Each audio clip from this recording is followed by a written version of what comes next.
So this time last year, Forest were being hit with PSR charges. Forest were going to get points deducted. You had plucky Luton starting to get a few points on the board. Now remember, we've done a few videos back then saying we're still in this. Rolled up 12 months down the road, and I'm saying the same thing. We're still in this. But I'm talking about a title now. Welcome to my thoughts.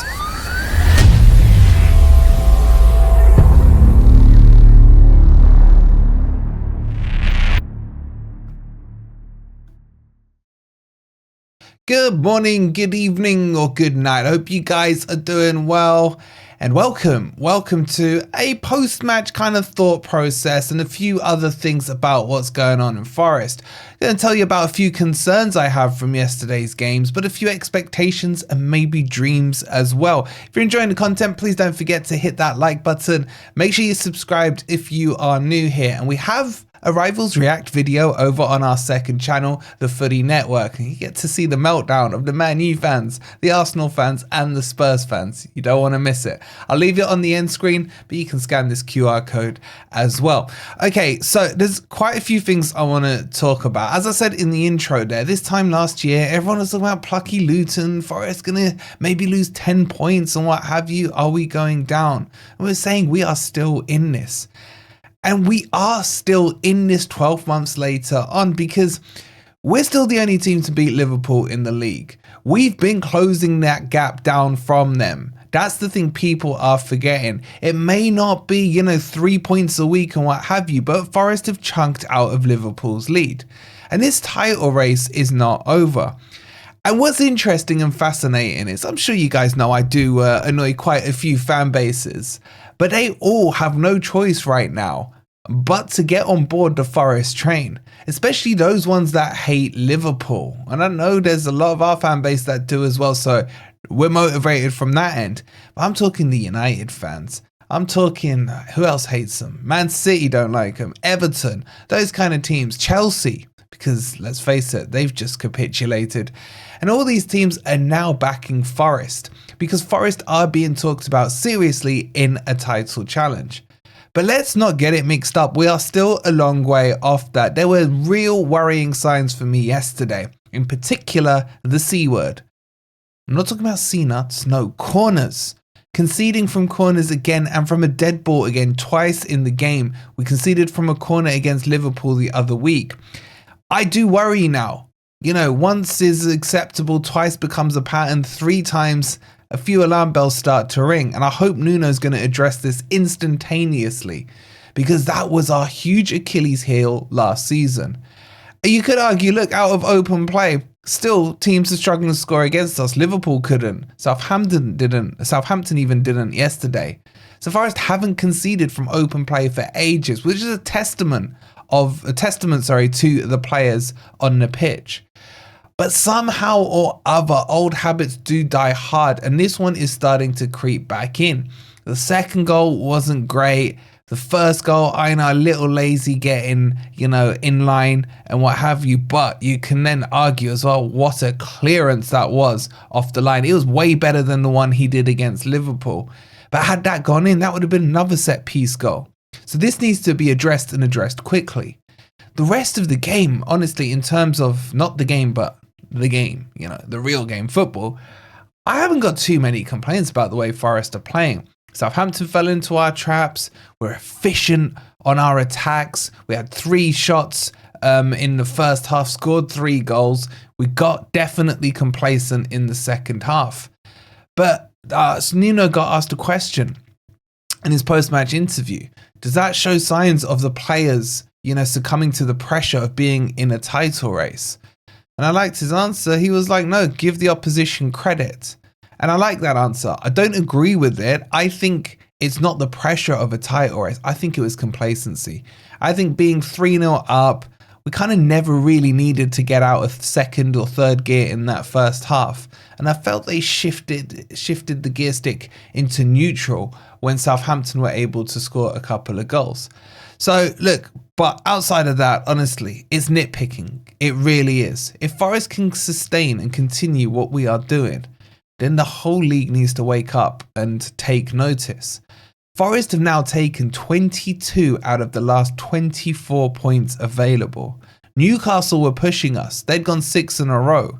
But where they fell down was getting slapped by Bournemouth at home and taking an L.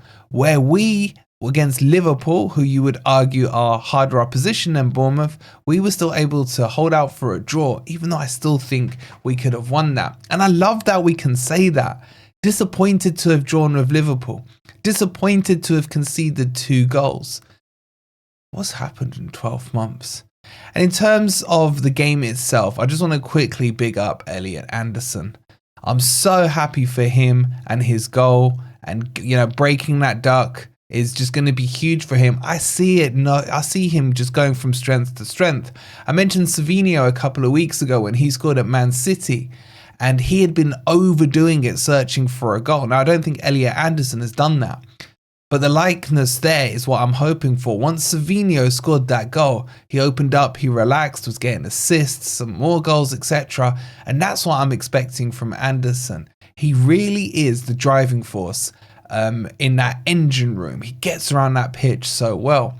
Callum Hudson-Odoi with another great goal. In terms of where he is on injury, we've asked the club, and the club are expecting better, or more news should I say, after he has some tests today. So we'll keep you posted on that one. But again, another composed, very nice finish. I felt needed a goal. He's gone dry for a few weeks, and that will do him the world of good. So hopefully he'll be okay. And then what hasn't been said about Cristiano Ronaldo, man?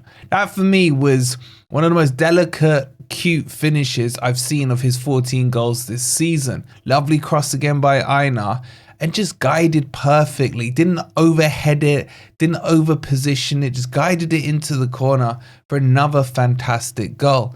So we're scoring goals for fun. So all these other fan bases that I have to hear about saying you're a low block team and what have you, start scoring the goals we do. Start keeping the clean sheets we do. And then come talk to me when your team's floating there. And then the real question, guys, are we in a title race? We've had this question so many times. And as at the start of the season, we joked about it, we laughed about it, we dreamed about it. But now it's serious. Serious discussions need to happen. We are in a title race. We've got to start thinking about those clubs in and around us. And I'm looking specifically at Man City, who are building up a head of steam right now. And the goal difference they were able to swing on us in one game after they tonked Ipswich 6-0. We're not going to beat these teams on goal difference. There's no two ways about it. They'll score a lot of goals and they won't concede a lot of goals because of the aura they have about them. So we have to do it with the points. So that's another mountain to climb.